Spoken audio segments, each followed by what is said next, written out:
Assalamualaikum warahmatullahi wabarakatuh. Perkenalkan, kami dari kelompok 5 yang beranggotakan saya Bunga Olivia sebagai narator, Saya Excel sebagai ginjal. Saya Haris berperan sebagai dokter. Saya Sri Dwi sebagai mesin hemodialisa. Saya Dimas sebagai jarum. Saya Albarka berperan sebagai air. kami akan memperankan bagaimana sih proses pencucian darah. Halo semuanya, di sini saya akan menjelaskan dari fungsi ginjal. Fungsi ginjal adalah Minggir. Aku adalah ginjal. Aku sangat penting bagi manusia. Fungsiku antara lain untuk memfiltrasi darah agar tetap bersih.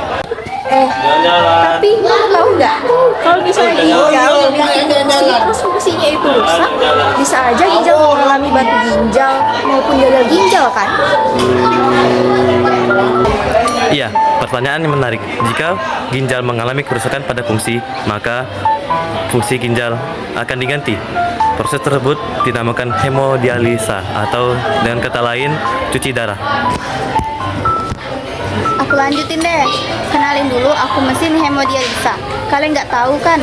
Iya, aku mesin di mana disitulah terjadinya proses pencucian darah kotor menjadi darah bersih.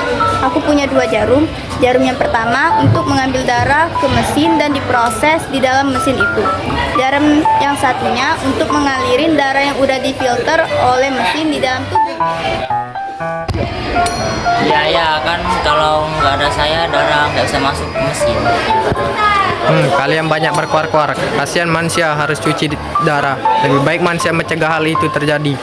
Tentunya manusia perlu aku untuk memenuhi standar kebutuhan tubuh dan tak lupa makan makanan yang terjaga. Betul banget.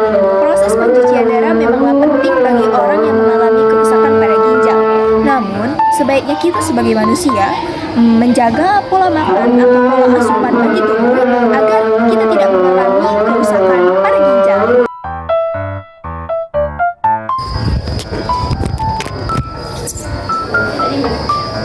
Baiklah, itulah video dari kelompok kami. Kami ucapkan wassalamualaikum warahmatullahi wabarakatuh.